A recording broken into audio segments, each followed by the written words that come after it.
कृष्ण कृष्ण कृष्ण हरे हरे हरे राम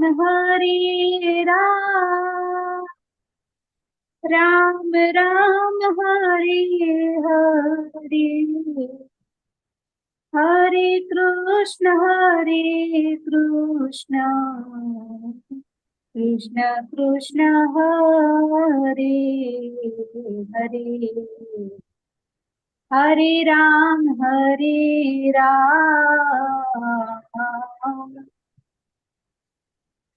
राम राम हरे हरे राम राम हरे हरे हरे कृष्ण प्रभु जी दंडवत प्रणाम। હરે કૃષ્ણ, દંડવત પ્રણામ માતાજી। આ તમે ભજનની નવી ટ્યુન લાવ્યા છો, મહાપ્રસાદ ગોવિંદ। આ કયા ભજનની ટ્યુન હરે છે? કૃષ્ણ ઓલે પ્રભુજી। ભાઈ નું ભજન છે ને? ગંગા સતી પાનબાઈ માં આ ભજન ની ટ્યુન હોય છે। ગંગા સતી, બરાબર, ગંગા સતી નું ભજનમાં। યસ, ખૂબ સરસ સ્વાગત છે તમારું બધાનું, અને ખૂબ ખૂબ ધન્યવાદ ઉર્મિલા માતાજી, ખૂબ સરસ કીર્તન માટે। અને હરે બધા જ કૃષ્ણ વાલા પ્રભુજી, વૈષ્ણવો, દંડવત પ્રણામ। હરે કૃષ્ણ કૃષ્ણ સ્વભક્તિ પ્રભુજી, માતાજી, દંડવત પ્રણામ। હરે કૃષ્ણ સુનીતા માતાજી, હરે કૃષ્ણ। હરે કૃષ્ણ પ્રભુજી, દંડવત પ્રણામ। હરે કૃષ્ણ રમણ પ્રભુ, હરે કૃષ્ણ। હરિ હરે બોલ, હરે હરે કૃષ્ણ કૃષ્ણ પાયલ પ્રભુજી, માતા, પારુલ માનસી માતાજી છે અમારી સાથે, એમને હા, હરે કૃષ્ણ પ્રભુજી। હરે કૃષ્ણ પારુલ માતાજી, હરે હા, કૃષ્ણ। હરે કૃષ્ણ। હરિ બોલ, ખૂબ સરસ, હરે ખૂબ સરસ। કૃષ્ણ પરેશ શાહ પ્રભુજી। પ્રભુજી, હરે કૃષ્ણ। માનસી માતાજી, હરે હરે કૃષ્ણ કૃષ્ણ। પ્રભુજી, દંડવત પ્રણામ। હરે કૃષ્ણ ચંદ્રિકા પ્રભુજી। માતાજી, હરે કૃષ્ણ। હરે કૃષ્ણ પ્રભુજી, દંડવત પ્રણામ। દંડવત પ્રણામ। પુષ્પા વૈષ્ણવ માતાજી, પારુલ સેજપાલ માતાજી, નૈના માતાજી, હરે વેલુભા કૃષ્ણ વાઘેલા પ્રભુ, ભાનુબેન કાવઠિયા માતાજી, રતિલાલ ઠક્કર પ્રભુ, કીર્તિ ભાવસાર માતાજી, કલ્પેશ પરમાર પ્રભુજી, શશી માતાજી, હરે કૃષ્ણ, વિશાલ પ્રભુ, અમરીશનાથ કૃષ્ણ પ્રભુ, મુકેશ ચંદ્ર પ્રભુ, હરે કૃષ્ણ। ખૂબ ખૂબ સ્વાગત છે તમારું બધાનું, વહાલા વૈષ્ણવોનું। હરે કૃષ્ણ ગુરુજી। હરે કૃષ્ણ। ઇસ્કોન મેંગલુરુ શ્રી શ્રી રાધા ગોવિંદ મંદિર કુલાઈ તરફથી હું સ્વાગત કરું છું, લેવલ 1 અધ્યાય 6ની ચર્ચાઓ કરવા માટે। શરૂઆત કરીશું ભગવાન શ્રી શ્રી રાધા ગોવિંદજીના ચરણોમાં ખૂબ જ ભાવપૂર્વક, પ્રેમપૂર્વકની પ્રાર્થનાઓ આપણે બધા સાથે મળીને અર્પણ કરીશું, અને પછી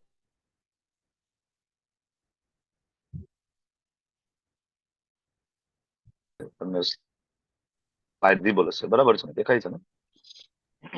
હરે કૃષ્ણ, દેખાય છે ને? તમારી સ્ક્રીન ના, સ્ક્રીન ચોટી ગઈ છે. ચોટી ગઈ છે હરે સ્ક્રીન। કૃષ્ણ, પીપીટી વિઝિબલ છે તમને? ના મારો ના અવાજ આવે પ્રભુજી, છે બરાબર? સ્ક્રીન ચોટી અવાજ ગઈ આવે છે છે, સ્ક્રીન ચોટી ના ગઈ। પ્રભુજી, નથી દેખાતો। હરે કૃષ્ણ।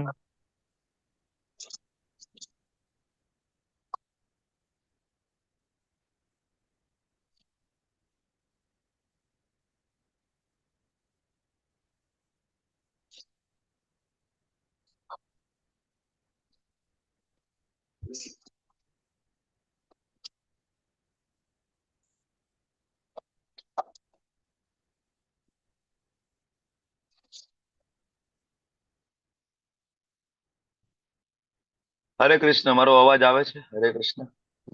હા હા પ્રભુજી, અવાજ આવે હા પ્રભુજી। Okay okay, thank you. હા, એકચ્યુઅલી નેટવર્ક જતું રહ્યું હતું, હવે બધું બરાબર છે? તમને પીપીટી વિઝિબલ છે? હા ગોવિંદજીના દર્શન થાય છે તમને લોકોને? હા પ્રભુ। પ્રભુજી। ઓકે, થેન્ક યુ, ખૂબ ખૂબ ધન્યવાદ। તો શરૂઆત કરીશું, ભગવાન શ્રી શ્રી રાધા ગોવિંદજીના ચરણોમાં પ્રાર્થનાઓ, મંગલાચરણ અર્પણ કરીશું। શ્રી પ્રભુપાદજીના ચરણોમાં મંગલાચરણ અર્પણ કરીશું। ઓમ જ્ઞાનતિમિરાન્ધસ્ય જ્ઞાનાંજન શલાકયા ચક્ષુરુન્મિલિતમ યેન તસ્मै શ્રી ગુરુવે નમઃ। શ્રી ચૈતન્ય મનોભીષ્ટમ સ્થાપિતમ યેન ભૂતલે સ્વયં રૂપ કદા મह्यं ददाति स्वपदान्तिकं।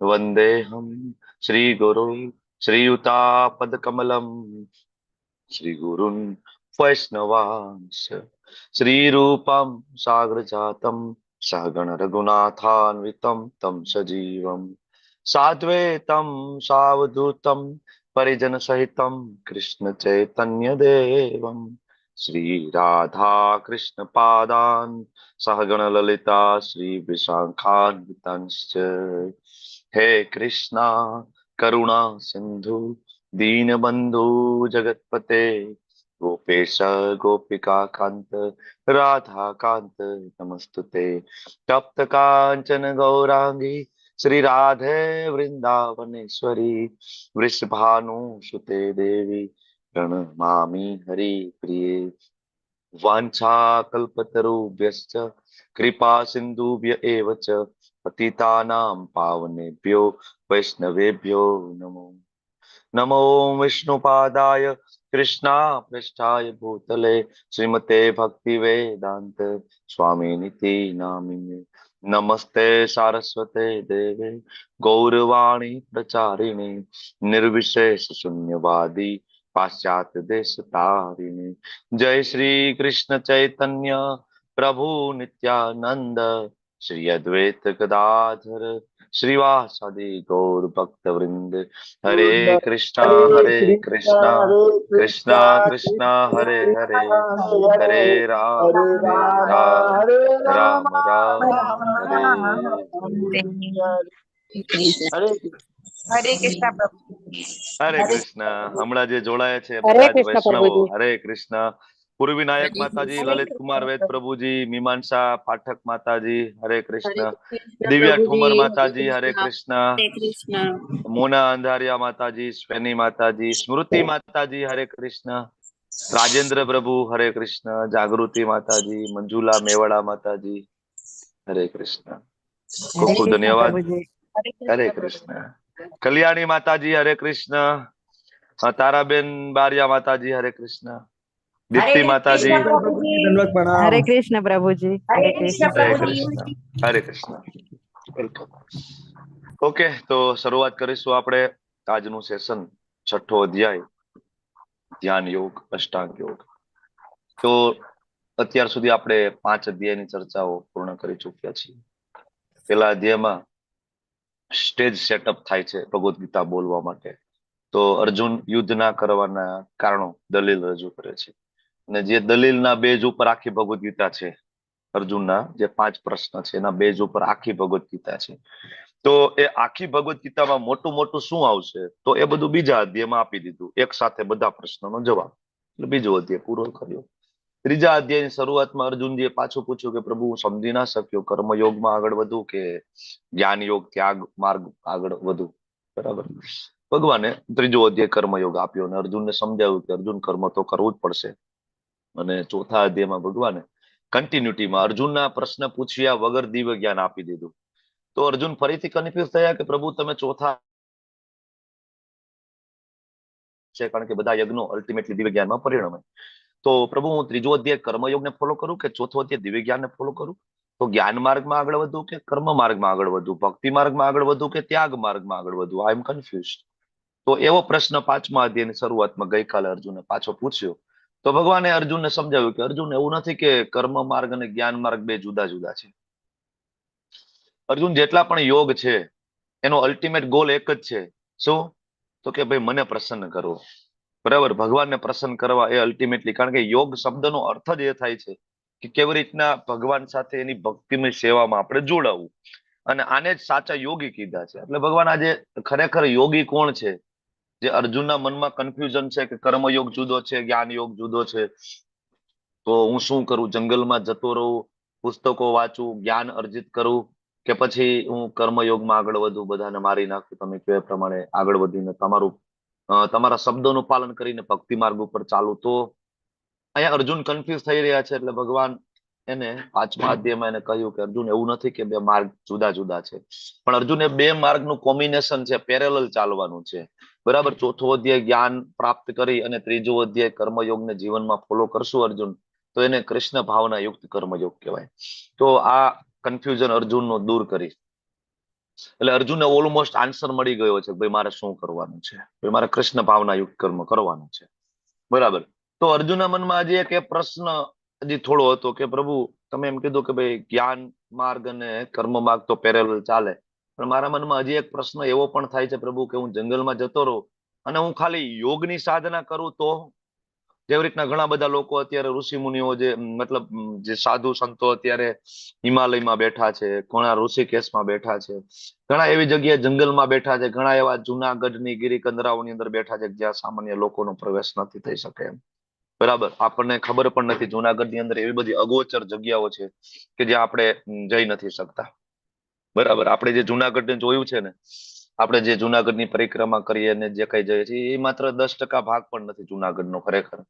બરાબર, જુનાગઢનો એબો 90% ભાગ એવો છે કે જે એ ગુહ્ય છે, સિક્રેટ છે, કે જ્યાં સામાન્ય લોકોનો પ્રવેશ એ શક્ય નથી એવી એવી જગ્યાઓ જુનાગઢની અંદર છે.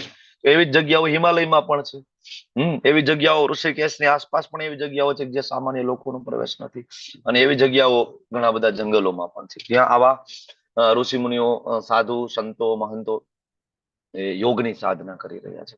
તો અર્જુનના મનમાં એ પ્રશ્ન હતો કે પ્રભુ, તો આ યોગની સાધના તો આ બંને કરતા શ્રેષ્ઠ હશે ને પ્રભુ?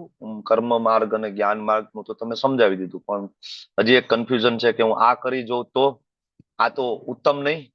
બરાબર, તો ભગવાન એ પ્રશ્નનો જવાબ, અર્જુનના મનમાં જે ઉઠી રહેલો પ્રશ્નનો જવાબ આપવા માટે આખો અધ્યાય પેલા તો ભગવાન અર્જુનને સમજાવે છે કે ભાઈ તું ધ્યાન યોગની વાત કરે છો તો હું તને પેલા ધ્યાન યોગ શું છે એ જ સમજાવી દઉં. તો ભગવાન આખો ધ્યાન યોગ, અષ્ટાંગ યોગના 8 અંગ વિસ્તારપૂર્વક અર્જુનને સમજાવે છે. અને પછી ભગવાન અર્જુનના મોઢે જ બોલાવશે. શું બોલાવશે? તો કે પ્રભુ આ થાય એમ નથી. આખું ભગવાન સમજાવી દેશે. પછી અર્જુનના મોઢે બોલાવશે કે ના ના પ્રભુ આ તો નથી થાય, બીજો કઈક સરળ રસ્તો આપો. બરાબર, આમાં કઈ રીતના હું આગળ વધી શકું? તો ભગવાન ફરીથી મેન મુદ્દા ઉપર આવે છે. અને અલ્ટિમેટલી જે આ અધ્યાયનો છેલ્લો શ્લોક, એ આ અધ્યાયનું અને આગળના 5 અધ્યાય એનું અલ્ટિમેટલી સાર, કન્ક્લુઝન, બરાબર, એ આ અધ્યાયનો લાસ્ટ શ્લોક. અને ભગવાન ફરીથી અર્જુનને મેઇન ટ્રેક ઉપર લાવશે. તો શરૂઆત કરીશું અષ્ટાંગ યોગ, ધ્યાન યોગની. બરાબર, તો આ જે અધ્યાય જે છે એ ઘણા બધા લોકો જો ભગવદ ગીતા વાંચે તો કર્મયોગને હાઇલાઇટ કરે. પણ આઈ હોપ કે તમારું અત્યાર સુધીના 5 ચેપ્ટરમાં એ ક્લિયર થઈ ગયું ને કે કર્મયોગ એટલે એ નથી કે ખાલી આપણે જે કામ કરીએ છીએ, નીતિમત્તા પૂર્વક કામ કરીએ એને સારું કર્મ કહેવાય છે. એ લોકો સત્વગુણ સુધી પહોંચી શકે છે, એનો પ્રોબ્લેમ નથી, સારું છે, બીજા કરતા સારા છે. ઘોર તમોગુણી રજોગુણી કરતા સારા. નીતિમત્તાથી કામ કરે, ખોટું ના કરે, ચોરી ના કરે, કોઈની ઈર્ષા નિંદા ટીકા ના કરે, બરાબર, બધાનું સારું કરવાનો વિચાર કરે, દાન કરે, માનવ સેવા કરે, આ બધું બરાબર છે. બરાબર, અને આને જ લોકો અલ્ટિમેટલી કર્મ યોગ માનીને ચાલતા હોય છે. ઘણા બધા એવા પંથ, પરિવાર, બરાબર, આના બેઝ ઉપર ચાલે છે આખું. કે આખી ભગવદ ગીતા એ લોકો વારંવાર વાંચે છે પણ એને એ કન્ફ્યુઝન માંથી બહાર નથી નીકળતા કે ભગવદ ગીતાનો ખરેખર કર્મયોગ એટલે શું છે. કર્મયોગ એટલે એ નથી તમે ને હું જે કર્મ કરીએ છીએ. એક વસ્તુ તમે સમજો કે તમારો ને મારો જન્મ મનુષ્ય તરીકે અહીંયા સવારથી સાંજ સુધી નોકરી, ધંધો, બિઝનેસ કરીને પૈસા કમાવા માટે થયેલો જ નથી. આ જન્મનો એ ઉદ્દેશ્ય છે જ નહીં. જો આ જન્મનો એ ઉદ્દેશ્ય હોત તો પછી ઋગ્વેદની અંદર જે રુચા અથા તો બ્રહ્મ જિજ્ઞાસા એ હોત જ નહીં. અથા તો બ્રહ્મ જિજ્ઞાસાનો મતલબ જે થાય કે મનુષ્ય જન્મ તમને એટલા માટે મળ્યો છે કે તમે પ્રશ્ન કરી શકો કે હું કોણ છું. નહીં કે તમે પૈસા કમાઈને સારા જમવાની વ્યવસ્થા કરો, આહાર, સારું મકાન બનાવો જેમાં તમે સારા બેડ ઉપર સુઈ શકો, નિંદ્રા, બરાબર, તમે તમારું બેંક બેલેન્સ બનાવી શકો, તમારા ઘર પરિવાર મિત્ર મંડળનું એક સર્કલ ઉભું કરી શકો, એટલે કે ભય થી બચવા માટેની વ્યવસ્થા કરી શકો, આહાર, નિંદ્રા, ભય, અને છેલ્લે મૈથુન, બરાબર, સ્ત્રી પુરુષના સંબંધ, જાતીય સંબંધ. તો આ 4 ની અંદર જ મનુષ્ય જાતિ ઉલझેલી છે. આહાર, નિંદ્રા, ભય અને મૈથુન. પણ આ આહાર, નિંદ્રા, ભય અને મૈથુન બીજી યોનિમાં નથી મળતું. શું લાગે છે? આહાર આપણે ખાઈએ છીએ તો બીજા ખાતા નથી, હાથી નથી ખાતો, આપણા કરતા વધારે ખાઈ શકે તો આપણા કરતા આગળ છે ને ખાવામાં. નિંદ્રા, નિંદ્રા આપણે સૂઈએ છીએ તો ભાલુ આપણા કરતા વધારે 6 મહિના કન્ટિન્યુ સુઈ શકે, આપણે સુઈ શકીએ? ભાલુ 6 મહિના, બરાબર, પોલાર બિયર સુઈ શકે કન્ટિન્યુ 6 મંથ, આપણે નથી સુઈ શકતા ને. તો નિંદ્રામાં આપણા કરતા એ આગળ છે. ભય, આપણે આપણું મકાન બનાવીએ છીએ, બરાબર, પણ તમે સુગરીનો માળો જોયો છે? બરાબર, તમે સાપનું દર જોયું છે? એ પણ બનાવે છે ને, બરાબર. એક ચકલી પણ એનો એટલો સરસ માળો બનાવી શકે કે આપણી બુદ્ધિ કામ ના કરે, બરાબર. ને સુગરીનો માળો તો એટલો પરફેક્ટ બનાવે કે મોટા મોટા એન્જિનિયરો ટૂંકા પડી શકે. એના 2 ઓપનિંગ બનાવે છે સુગરી છે, બરાબર, જે પક્ષી. એક ઓપનિંગ ફોલ્સ હોય. તમે ગૂગલમાં ટાઈપ કરજો સુગરીનો માળો, તમને એમાં બતાવશે કઈ રીતના એની ડિઝાઇન એકચ્યુઅલી હોય છે. એમાં એક ઓપનિંગ એ ફોલ્સ હોય, કારણ કે વૃક્ષો ઉપર પણ સાપ હોય. તો એ સાપ આટા મારતા મારતા સુગરીના માળામાં જે ફોલ્સ ઓપનિંગ, જે ખોટું જે એક હોલ છે, એમાં આટો મારી લે તો જેવો અંદર જાય ને તો ન્યાય એ માળો પૂરો થઈ જાય. તો સાપને એવું થાય કે અંદર કઈ છે નહીં, બરાબર, અંદર ચકલીના બચ્ચા સુગરીના બચ્ચા નથી, તો એ પાછું જતું રહે. પણ જેવો એ ફોલ્સ ઓપનિંગ જે છે ને, એની ઉપરની સાઈડમાં એક બીજું અંદરની સાઈડમાં આ રીતના કાણું હોય છે, કે જેમાં આ રીતના આમ જઈને તો પછી આમ પાછળ પ્રવેશ કરી શકો છો. હિડન દરવાજો, સિક્રેટ ડોર આપણે જેને કહીએ, એવો સિક્રેટ ડોર સુગરી બનાવી શકે છે. કોને એને આ એન્જિનિયરિંગ નું જ્ઞાન આપ્યું હતું? કોણ આપવા ગયું છે? કેડીનો દર, બરાબર, દેડકા, ઉંદેડા, બરાબર, આ સાયન્ટિફિક જ્ઞાન એને કોણ આપવા ગયું હશે?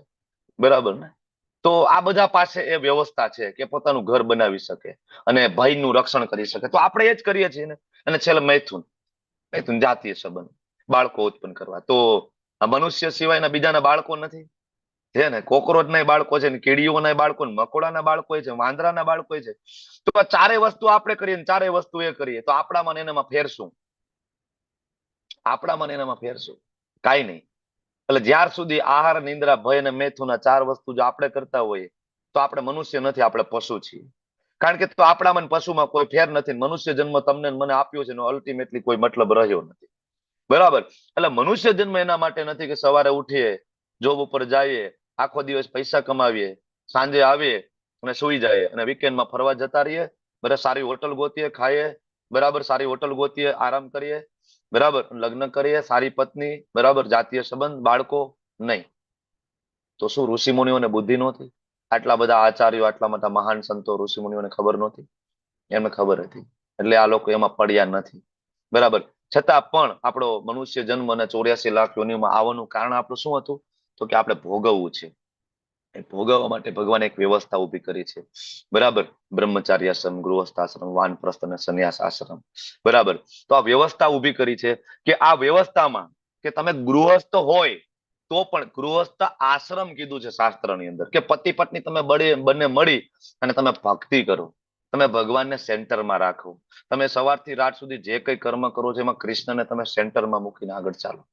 આ મનુષ્ય જીવનનો અલ્ટિમેટ ઉદ્દેશ્ય છે, બરાબર. તો આ લોકો સમજી નથી શકતા, બરાબર. લોકો ભગવદ ગીતા વાંચવા છતાં એને એવું નથી ખબર પડતી કે સાચો કર્મયોગ એટલે શું છે. મોટા ભાગે મોટા વિદ્વાનો પણ એવું જ માને છે કે ના કર્મ, બસ કર્મ કરવાનું છે ભાઈ, મંદિરે જવાની જરૂર નથી. ગુજરાતની અંદર એક સંપ્રદાય પંથનો ખૂબ પ્રસાર છે, ઘણા બધા ફોલોઅર્સ પણ છે, કે જેના માથા ઉપર કોઈ દી તિલક તમને જોવા નહીં મળે, ગળામાં કંઠી નથી, તુલસી મહારાણીની કોઈ પૂજા નથી, ભાગવતમ અને બીજા પુરાણોનું કમ્પ્લીટલી ખંડન, ભાગવતમમાં એને કોઈ શ્રદ્ધા નથી, રુચિ નથી, માનતા પણ નથી.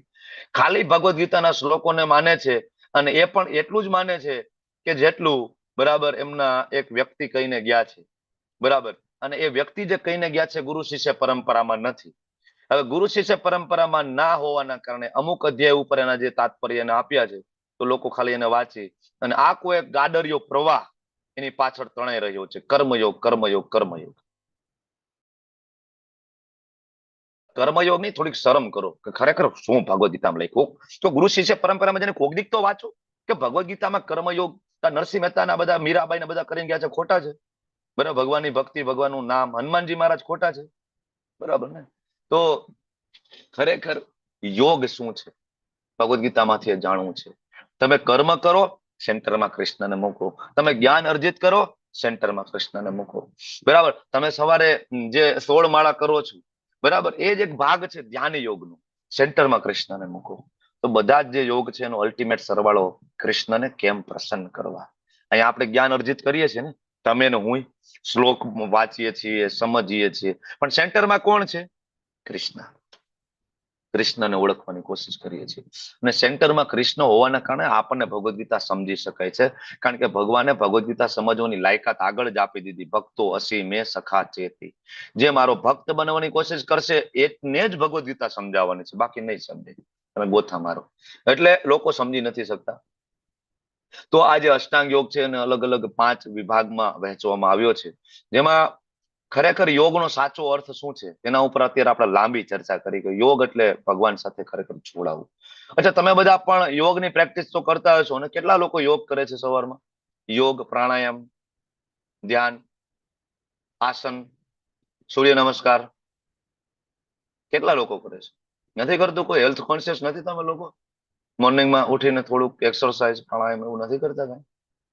પ્રભુજી હવે મોર્નિંગ માં ઉઠીને મંગળા આરતી કરીએ છીએ અને જપમાળા કરીએ છીએ. પેલા હું યોગા કરતી કાયમ, પણ તોય બંધ નથી હમણાં કરવાના. હા. હા, હવે પણ એ મંગલા પ્રભુજી આરતી કરી, એવું થાય જપ છે કે કરી. બોલો બોલો બોલો. મંગળા આરતી ને જપ કરીને પછી એવું થાય છે, પછી પાછું ઘરનું રૂટીન ચાલુ થઈ જાય એવું થાય છે, એટલે હમણાં થોડુંક. ના ના, બરાબર છે. ઓકે, ટાઈમ મેનેજમેન્ટ કરી અને કરવું જોઈએ. થોડુંક પ્રાણાયામ, થોડું આસન, થોડુંક એક્સરસાઇઝ, વોકિંગ આ કરવું જોઈએ. કારણ કે આ શરીર છે, સાધન છે, અને આ સાધન જો સારું હશે તો ભક્તિ સારી થઈ શકશે. બરાબર? તો કરવું જોઈએ. એવું નથી કે આપણે બની ગયા, ભક્ત બની ગયા તો આપણે આ બધું હવે બરાબર બંધ કરી દે, પ્રાણાયામ ને આસન ને સૂર્ય ને, એવું નથી. બરાબર? જો ભગવાનના ભક્તો અને બ્રહ્મચારીઓ જે ટેમ્પલ ની અંદર છે, એ લોકો પણ થોડો સમય સવારે અડધી કલાકનો કાઢી અને એ લોકો કરે છે. બરાબર? થોડું આસન, સ્ટ્રેચિંગ, એક્સરસાઇઝ, સૂર્ય નમસ્કાર, થોડું વોકિંગ બધા કરે છે. એટલે નથી કરવાનું એવું નથી, પણ કરીએ એનો વાંધો નથી, પણ એનો સાચો અર્થ સમજવાનો છે. ખરેખર આપણે જે કરીએ છીએ એ યોગ છે કે નથી? બરાબર? તમે હું જે સવારમાં કરીએ આસન કરીએ, એ ખરેખર યોગ છે? ઇટ્સ લાઈક જસ્ટ એક્સરસાઇઝ છે. એ ખાલી એક એક્સરસાઇઝ છે કે જેનાથી શરીર આપણું સારું રહે. યોગનો સાચો અર્થ શું છે જે આપણે સમજશું. જો યોગનો એટલો વિકૃત અર્થ લોકોએ કર્યો છે, અમેરિકામાં, વેસ્ટર્ન કન્ટ્રીમાં તમે જાઓ તો આ રીતના લોકો સ્ટ્રેચિંગ એક્સરસાઇઝ કરતા હોય ને વચ્ચે વચ્ચે થોડું બિયર પીવે, થોડું થોડું દારૂ પીવે. બરાબર? એનાથી સ્ટેમિના આવે. આને હવે આલ્કોહોલ, આ યોગ અને ભોગનું કોમ્બિનેશન કેવી રીતના થઈ શકે? દારૂ પીવો એ ભોગ છે, અને યોગ એટલે તો ભગવાનની પ્રસન્નતા માટે થાય. કેવી રીતના મારું મન કૃષ્ણમાં લાગે, ભગવાનમાં લાગે, રામમાં લાગે. તો આ બેનું કોમ્બિનેશન કેવી રીતના થઈ શકે? મતલબ આ યોગ નથી. આ યોગ નથી. અહીં તમે જો આ બકરીને ઉભી રાખી છે, બરાબર? આમ બિચાર બકરીનો શું વાંક? તમારે કસરત કરવી હોય, બકરી કે હું તો આમે પાંદડા ખાઈને રહું છું. બરાબર? બર્ગર તમારે ખાવાના છે, બરાબર? પીઝા તમારે ખાવાના છે, બરાબર? ઊભી મને રાખવાની માથે. એટલે એ બિચારી વિચાર કરતી હશે કે કેવા યોગ કરે છે આ લોકો. ચેર યોગા, જે ખાસ તો આઈટી પ્રોફેશનલ હોય, બરાબર? એ લોકો, તમે પુણે જાઓ, બેંગ્લોર જાઓ, મોટી મોટી કંપનીઓમાં આખો દિવસ આમ કોમ્પ્યુટર ઉપર કામ કરીને થાકી જાય ને, આ જે પેન ચાલુ થાય, બરાબર? પછી ખુરશીઓ બધી સાઈડમાં કરીને થોડી વાર એક્સરસાઇઝ કરી લે અને એમ કે ભાઈ અમે યોગ કરીએ છીએ. આવા ઘણા બધા પ્રકારના યોગા છે. ચેર યોગા, પ્રેગ્નન્સી, બરાબર? Yoga for pregnancy, physical mental health માટે યોગા. તો ખરેખર યોગનો સાચો અર્થ શું છે? બરાબર? એવા કેટલાય મોટા અસુરો પણ થઈ ગયા કે જે યોગની પ્રેક્ટિસ કરતા હતા. અહીંયા તમે આ પેલો ફોટો જોવો તો એ હિરણ્યકશિપુ છે, પ્રહલાદ મહારાજના, બરાબર, ફાધર, પિતાશ્રી હિરણ્યકશિપુ. એ ઘનઘોર તપશ્ચર્યા એમને કરી હતી બ્રહ્માજીને પ્રસન્ન કરવા. એવું કહેવાય છે આચાર્ય 33,000 વર્ષ સુધી તપશ્ચર્યા કરી, બ્રહ્માજીને પ્રગટ કર્યા અને બ્રહ્માજીને કીધું ભાઈ વરદાન આપો કે હું મરું નહીં. બ્રહ્માજી કે બેટા ખોટી જગ્યાએ તું આટલી તપશ્ચર્યા કરીને આવ્યો, કારણ કે મરવાનું તો મારું પોતાનું કન્ફર્મ છે, તો હું તને કેવી રીતના અમરતાનું વરદાન આપીશ? બરાબર? તો આવા લોકો યોગ કરતા હતા, કહેવાનો મારો મતલબ છે. પણ એ સાચો યોગનો અર્થ જાણતા નહોતા કે ખરેખર યોગ શેના માટે થાય. રાવણે 10,000 વર્ષ તપશ્ચર્યા કરી છે, યોગની સાધના કરી. કુંભકર્ણ, હિરણ્યકશિપુ, ભસ્માસુર, આ બધાએ યોગની સાધના કરી છે. પણ સાચો યોગનો અર્થ એ સમજી શક્યા નથી કે ખરેખર યોગ એટલે શું, યોગ કોના માટે હોય. બરાબર? તો ઘણા બધા યોગાના પ્રકાર છે. એમાં સૌથી વધારે આજકાલ જે ફેમસ યોગા છે આ વેઇટ લોસ વાળો યોગા છે. બરાબર? સૌથી વધારે ફેમસ, ખાસ તો મારા માતાજીઓમાં. બરાબર? મારા માતાજીઓનું વજન ગમે એટલું હોય પણ એને વધારે જ લાગે. ખોટી વાત છે. સ્મૃતિ માતાજી ગમે એટલું હોય વધારે જ લાગે. 35 કિલો હોય તો વધારે જ લાગે. 0 ફિગર કરવાનું હોય છે. 35-25 કિલો છેલ્લે વધારે જ લાગે. બરાબર? એની પાછળ જ પડેલા હોય સવારથી લઈને રાત સુધી. એક જ વસ્તુ, થોડા દિવસે ઓલો વજન કાંટો નીચેથી કાઢીને ઉભા રહીને જોઈ લઈને એમાં અડધા કિલોનો જો આમ થઈ ગયું હોય, બરાબર, તો ટેન્શન આવી જાય. તો એઝ એ ડોક્ટર તરીકે અમારો રોજ અનુભવ રહ્યો છે. હા, હરે કૃષ્ણ. બોલો ને. વચ્ચે એક વાત કહું? હા જી, બોલો બોલો બોલો. હા, આપણો જે ગીતાજીમાં જે અનુષ્ટુપ છંદ છે ને, એ બધા જ આપણે મોટે અવાજે ગઈએ છે ને, તો એ બધામાં અનુલોમ વિલોમ automatic થાય છે.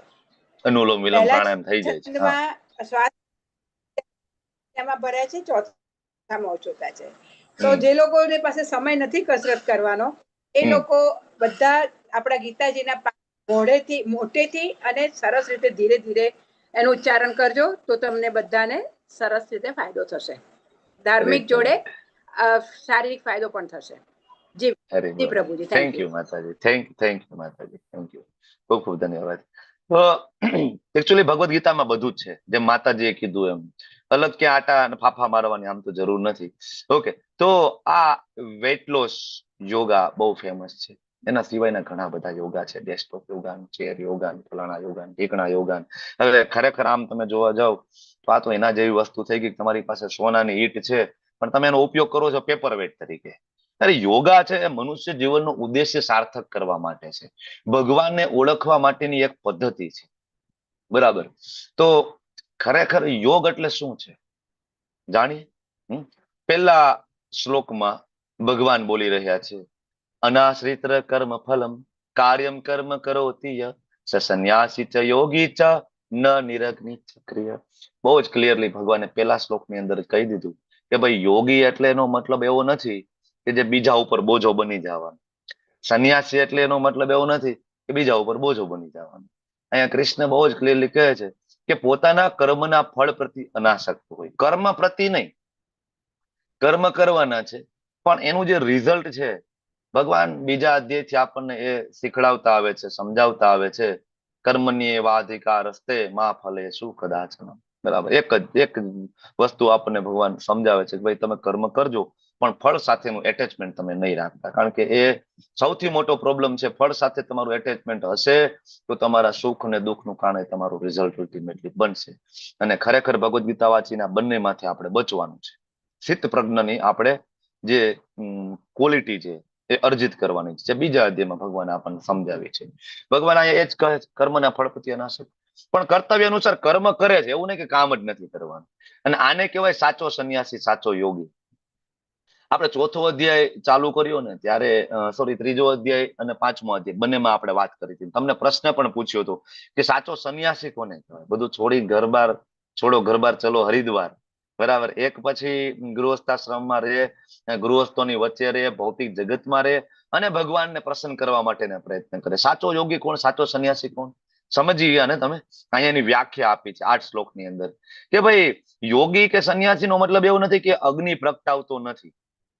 મતલબ પોતાના ખોરાક માટે જે અગ્નિ પ્રગટાવતો નથી, બરાબર, અને ગામમાં જઈને કોઈ પ્રચાર નથી કરતો, ભગવદ ગીતા ભાગવતમનો કોઈ પ્રચાર નથી, પ્રસાર નથી, કીર્તન નથી, હાથમાં માળાય નથી, અને પોતાના માટે અગ્નિ પ્રગટાવતો નથી અને એ ગૃહસ્થો ઉપર બોજો બનીને ઉભો રહી જાય છે અને જ્યાં ત્યાં બધે માગતો ફરે છે, તો ભગવાન કે નહીં નહીં, એ યોગી નથી, એ સંન્યાસી પણ નથી, એ બેગર છે, એ ભિખારી છે, બીજું કઈ જ નથી. કારણ કે સાચો યોગી, સાચો સંન્યાસી તો એ છે કે કર્તવ્ય અનુસાર કર્મ કરે છે. પોતાની જે કેપેબિલિટી છે, પોતાની અંદર જે કઈ ગુણ છે એ મુજબ કર્મ કરે છે. આને કહેવાય સાચો યોગી. એટલે પેલા જ કોઈ કન્ફ્યુઝ થઈ જાય અને આ વાંચી લે અને એમ થાય ચાલો હવે આપણે તો ભાઈ અષ્ટાંગ યોગમાં ભગવાને કીધું છે તો આપણે તો હવે કઈ કામ કરવું નથી ને ભાગી જાય. એટલે ભગવાને પેલા શ્લોકમાં જ બધાને રોકી લીધા છે, બાંધી લીધા છે કે ભાઈ આ ધ્યાન યોગ હું સમજાવું ને એની પહેલા તમે આ સમજી લેજો કે યોગનો મતલબ એવો નથી કે તમે નિષ્ક્રિય થઈ જાઓ. હવે યોગનો અલ્ટિમેટ ગોલ છે મનને કંટ્રોલ કરવું. બરાબર. તો મનુષ્ય પોતાના મનની સહાયતાથી પોતાનો ઉદ્ધાર કરવો જોઈએ અને પોતાનું પતન થવા દેવું ના જોઈએ. આ મન મિત્ર પણ છે અને શત્રુ પણ છે. હવે આ શ્લોક તમે વાંચશો તો આ શ્લોકમાં સંસ્કૃતમાં ક્યાંય મન નથી, આત્મા છે. બરાબર. તમે જોશો તો આત્મનમ ન આત્મન અવસાદયેત આત્મેવ હિ આત્મનો બંધુરા આત્મેવ રિપુરાત્મન આત્મ આત્મ આત્મ અને આત્મ. હવે પ્રભુપાઠ સિવાયની ભગવદ ગીતા વાંચશો તો ત્યાં આત્માનું ટ્રાન્સલેશન કર્યું છે આત્મા. હવે 8 શ્લોક તમે વાંચો કે મનુષ્ય પોતાના આત્માની સહાયતાથી પોતાનો ઉદ્ધાર કરવો જોઈએ અને પોતાનું પતન થવા દેવું ન જોઈએ. અને આ આત્મા બદ્ધ જીવનું મિત્ર પણ છે અને શત્રુ પણ છે. આ અનુવાદ સાચો છે? આ અનુવાદ સાચો નથી. આત્મા અહીંયા આત્માનું તમે આત્મા જ રાખશો તો અનુવાદ સાચો નથી, કારણ કે આત્માનો અર્થ મન પણ થાય, આત્માનો અર્થ બુદ્ધિ પણ થાય, આત્માનો અર્થ શરીર પણ થાય, ને આત્માનો અર્થ આત્મા પણ થાય. જે શ્લોક છે એના અનુસંધાને એનો શબ્દાર્થ આપવો પડે, એટલે પ્રભુપાદાએ મન આપ્યું છે. કારણ કે આત્મા કોઈનો શત્રુ મિત્ર છે જ નહીં. આત્મા તો ભગવાનનો અંશ છે, બરાબર. આત્મા શત્રુ નથી, આત્મા મિત્ર નથી, આત્માને આ જગત હારે કોઈ લેવા દેવા નથી, બરાબર. તો આત્માની સહાયતાથી પોતાનો ઉદ્ધાર કરવો, એનો મતલબ પોતાનો એટલે કોનો? શરીરનો ઉદ્ધાર કરવો, કે આત્માની હેલ્પ લઈને શરીરનો ઉદ્ધાર કરવો? નહીં, બરાબર. એટલે અહીંયા પ્રભુપાદે આપ્યું છે મન, આત્માનું ટ્રાન્સલેશન. એટલે ઘણા બધા લોકો જે સંસ્કૃતમાં જે ખૂબ પારંગત હોય, કહેવાતા ખાલી વિદ્વાન, એ લોકો પ્રભુપાદની ભગવદ ગીતા વાંચીને ઘણી વખત એવું કહે છે કે પ્રભુપાદે સાચો શબ્દાર્થ આપ્યો નથી. પણ એકચ્યુઅલી અહીંયા જે ભગવાન જે રીતના સમજાવવા માંગે છે ને, પ્રભુપાદે આપણને એ રીતના સમજાવ્યું છે. અને એ કોણ સમજી શકે? ખરેખર જે ભગવાનને ખૂબ જે પ્રેમ કરતા હોય ને, એ જ ભગવાનની વાણીને સાચી રીતના એનો અર્થ કાઢીને સમજાવી શકે. બાકી ખરેખર જે ભાષાના નિષ્ણાંતો હોય, બરાબર, એ સાચો અર્થ નથી કાઢી શકતા. હું તમને એક ભૌતિક ઉદાહરણ આપું. ભૌતિક ઉદાહરણ, ધારો કે આજકાલ તો ટ્રેન્ડ છે, પતિ પત્ની હોય અથવા તો બધા નવો પ્રેમ થયો હોય, તો એકાબીજાને શું કે? બેબી કે. સાંભળ્યું તમે? હા, મારા બધા વડીલો છે ને, સાંભળ્યું ના હોય કદાચ. હવે તો યુટ્યુબમાં મોબાઈલમાં તમે સાંભળતા હશો, મારી બેબી.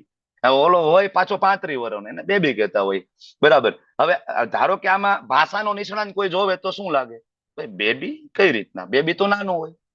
આ ભાઈની ઉંમર તો 32 વર્ષની છે, આ બેનની ઉંમર છે, બરાબર, એ 42 વર્ષે પહોંચ્યા છે. તો એકાબીજા પ્રેમથી એકાબીજાને બેબી કહેતા હોય, જાનું કહેતા હોય, બેબી કહેતા હોય, બરાબર. પણ છતાં અહીંથી બેબી કે તો સામેવાળી વ્યક્તિ સમજી જાય કે નહીં કે આ કોને કહે છે બેબી? કારણ કે પ્રેમ કરે છે ને એકાબીજાને, બરાબર, તો સમજી જાય છે. તો આ જે ભાષા છે પ્રેમની છે, બરાબર, તો ઓળખી જાય છે. એમાં એ પ્રભુપાદ છે એ ભગવાનને પ્રેમ કરે છે. તો જ્યારે ભગવાન બોલે છે તો પ્રભુપાદે સમજી શકે છે કે એક્ઝેક્ટ આનો અર્થ શું કરવાનો. જ્યારે ભાષાના જે વિદ્વાનો જે છે ને, એને ગોટે ચડી જાય છે કે બેબી નો અર્થ તો બરાબર ને, આ બેબી ના કહી શકાય, પતિને બેબી ના કહેવાય, પત્નીને બેબી ના કહેવાય, તે તો નાનું બાળક હોય એને બેબી કહી શકાય. ભાષાના નિષ્ણાંત હોય એ આવું ટ્રાન્સલેશન આપી શકે. એટલે આ સમજવાની બહુ જરૂર છે કે ભગવદ ગીતા આપણને કોણ સમજાવી શકે? ભગવદ ગીતા માત્ર એ જ વ્યક્તિ સમજાવી શકે જે કૃષ્ણને પ્રેમ કરતા હોય, બાકી સમજાવી શકતા નથી, કારણ કે આ પ્રેમની ભાષા છે, બરાબર. એટલે ભગવાન આગળ જ કીધું કે ભક્તો અસી મે સખા ચેતી. એ જ વસ્તુ ભગવાન આગળ તમે ચતુશ્લોકી ગીતા આગળ વાંચશો ને, 10મા અધ્યાયમાં 8, 9, 10 અને 11 શ્લોક છે, ત્યાં પણ ભગવાન કહેશે કે દદામી બુદ્ધિ યોગમ, હું બુદ્ધિ યોગ આપીશ. કોને?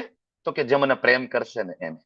જે મને પ્રેમ કરશે ને એના હૃદયમાં હું એ શબ્દનો સાચો અર્થને પ્રગટ કરીશ, બાકી નહીં.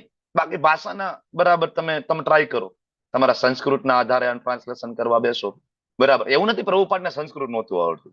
પ્રભુપાદ વેદો ઉપનિષદોમાં પારંગત હતા. અને પ્રભુપાદ અમેરિકા ગયા ત્યાં પ્રભુપાદે શરૂઆતમાં સંસ્કૃતના ક્લાસ પણ ચાલુ કર્યા હતા. એટલે એવું નહોતું કે એને નહોતું આવડતું સંસ્કૃત, બરાબર. પણ એ સંસ્કૃતના આધારે કયા શબ્દનો કયો અર્થ, જેમ ગુજરાતી ભાષા છે તો ઘણા બધા અર્થ થાય ને એક શબ્દના, બરાબર. એમ સંસ્કૃતમાં એક શબ્દના ઘણા બધા અર્થ થઈ શકે, બરાબર. પણ એમાં સાચો અર્થ ક્યાં લેવો, કયો લેવો? જેમ કે આજે આગળ ભગવદ ગીતામાં આવશે બ્રહ્મ, તો બ્રહ્મ શબ્દના અર્થ કેટલા બધા થાય, કેટલા બધા. પણ શ્લોકના આધીન બ્રહ્મ એટલે શું એ તો પ્રભુપાદ સમજાવી શકે, બીજું કોઈ સમજાવી શકવા સક્ષમ નથી થયું આજ સુધી. કારણ કે મેં લગભગ ભગવદ ગીતા જોઈ છે, અલગ અલગ પંચ સંપ્રદાયમાં બધામાં હું આટો મારીને આવ્યો છું. લગભગ છેલ્લા 15 વર્ષમાં અલગ અલગ પંચ સંપ્રદાયમાં બધામાં થોડું થોડું આટા મારીને, કોઈના 2 વર્ષ, 5 વર્ષ, 7 વર્ષ સુધી પણ તો સાચો અર્થ એ લોકો સમજાવી નથી શકતા. કારણ કે એના માટે ભગવાનના પરમ ભક્ત જોઈએ જે કૃષ્ણને પ્રેમ કરે. એટલે પ્રભુપાદ સમજાવે છે કે મન મિત્ર છે ને મન સત. મન કેવો મિત્ર છે આપણો. ગમે એવી ખરાબ પરિસ્થિતિમાં જો તમારું મન મક્કમ હોય ને તો તમે એ પરિસ્થિતિમાંથી બહાર નીકળવા માટે ઇલિજિબલ થશો, નીકળી જશો. અને જો મન તમારું નબળું હશે ને, બરાબર, સામાન્ય પરિસ્થિતિમાં પણ તમે ડિપ્રેશન, ટેન્શનનો શિકાર થશો અને સાયકાટ્રિસ્ટની અંડર ટ્રીટમેન્ટ જતા રહેશો. ઘણા લોકો સુસાઇડ પણ કરી લે છે. સુસાઇડ એકચ્યુઅલી કરાવે છે કોણ? વ્યક્તિ જે લટકી જાય છે, બરાબર, અથવા તો આગ ચાપી દે છે અથવા જમ્પ મારી દે છે. સુસાઇડ ખરેખર કરાવે છે કોણ? એને મન. કારણ કે મન એટલા બધા વિચારે ચડે છે, એટલા બધા વિચારે ચડે છે કે એનો કોઈ અંત જ આવવા નથી. કન્ટિન્યુઅસ સાયકલ ચાલે છે, બરાબર. રાત્રે સૂતું હોય તો મન એટલું બધું એક્ટિવ રહે, મન એટલું બધું એક્ટિવ રહે કે ઊંઘ આવે જ નહીં વ્યક્તિને. દિવસે ઊંઘ ના આવે, રાત્રે ઊંઘ ના આવે તો વ્યક્તિ થાકી જાય, શારીરિક રીતના થાકી જાય, માનસિક રીતના થાકી જાય. અને જ્યારે ઊંઘ પૂરતી ના થાય ત્યારે વ્યક્તિ પ્રોપર ડિસિઝન લઈ શકતો નથી. આનો અનુભવ તમે પણ કર્યો હશે, બરાબર? કે એક બે રાતની જો આપણે ઉજાગરો થઈ ગયો તો ત્રીજા દિવસે આપણા જે કામની ક્વોલિટી, બરાબર, એ એકદમ વર્સ હોય છે. પછી આપણે એમાં ક્વોલિટી ફોકસ નથી કરી શકતા, કારણ કે એ મન જ્યારે જો ના લાગે તો પ્રોપર ઊંઘ પણ ના થાય. અને એ મન એટલો મોટો દુશ્મન બને કે તમને સુસાઇડ માટે પણ પ્રેરી શકે છે. એટલા માટે ભગવદ્ ગીતાનું જ્ઞાન બહુ જરૂરી છે. આજકાલના યંગ જનરેશન ભગવદ્ ગીતા ખાસ તમારે આપવી જોઈએ. હમણાંનો જે કિસ્સો છે મુંબઈના બ્યુરોક્રેટ્સમાં જેનું નામ આવે, પતિ પત્ની બને IAS એટલે કલેક્ટર, બરાબર, મુંબઈની અંદર ખૂબ ઊંચી પોસ્ટ, બરાબર, પતિ પત્ની. અને મુંબઈના જે નામચીન જે બ્યુરોક્રેટ્સ હોય એની અંદર એનું નામ આવે. એની એકની એક દીકરી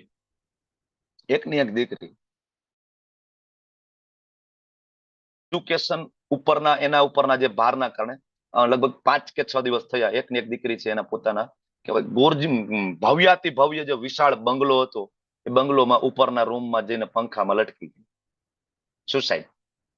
બરાબર. શું ઘટતું હતું એમની પાસે? માતા પિતા પાસે શું ઘટતું હતું? નામના નહોતી, બરાબર ને? મોટા મોટા બ્યુરોક્રેટ્સમાં નામ છે એમનું મહારાષ્ટ્રની અંદર.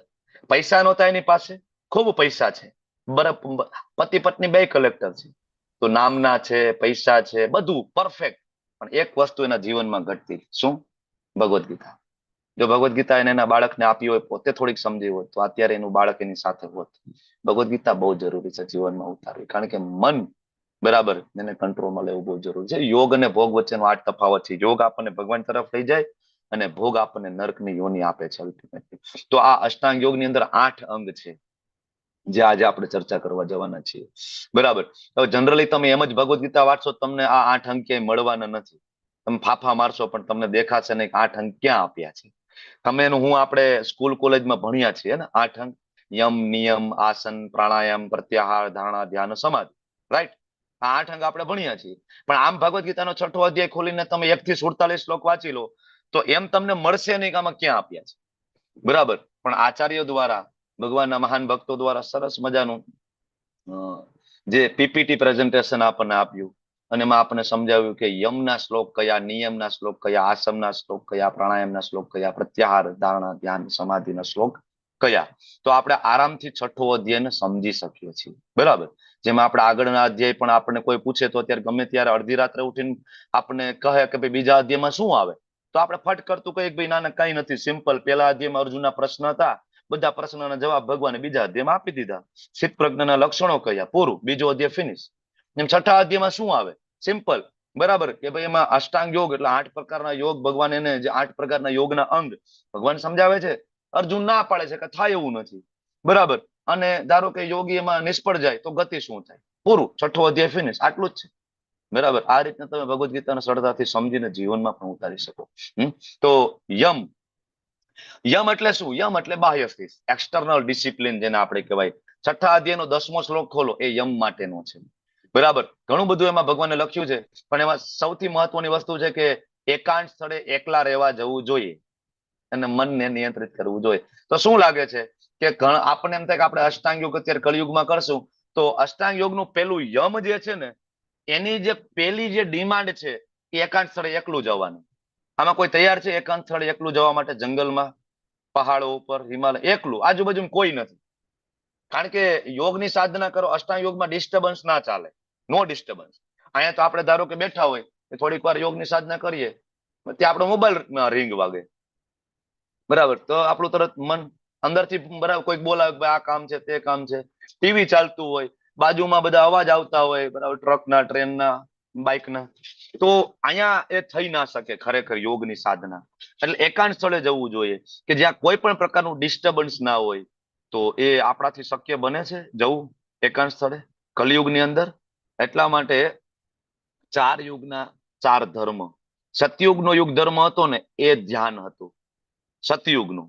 આ સતયુગ ચાલતું નથી, આ કલયુગ છે, સતયુગ નથી આ. એટલે આ કલયુગનો યુગ ધર્મ છે કલો તદ હરિકીર્તનાથ. સતયુગનો યુગ ધર્મ હતો ધ્યાન. એટલે ખરેખર અષ્ટાંગ યોગ છે પ્રેક્ટિકલી પોસિબલ જ નથી કળિયુગની અંદર. અને આ હું નથી કહેતો, આગળ સ્વયં ભગવાન અને અર્જુનનો સંવાદ આપણને કહેશે. તો પેલું યમ નથી થાય એમ, બરાબર. બીજું નિયમ. તો નિયમમાં તો શું કરવાનું? તો કે ભાઈ અતિશય આહાર જે લેતા હોય અથવા બિલકુલ આહાર ના લેતા હોય, બરાબર, અથવા જે અતિશય ઊંઘતા હોય અથવા પૂરી ઊંઘ ના લેતા હોય, આ કોઈ દી યોગી નહીં બની શકે. આપણે બધા તો કેવાય અત્યારે તો કેવાય ફેશન થઈ ગઈ છે, તમે ગમે તેના ઘરમાં જાઓ યોગા મેટ તો હોય જ, બરાબર, યોગા મેટ હોય.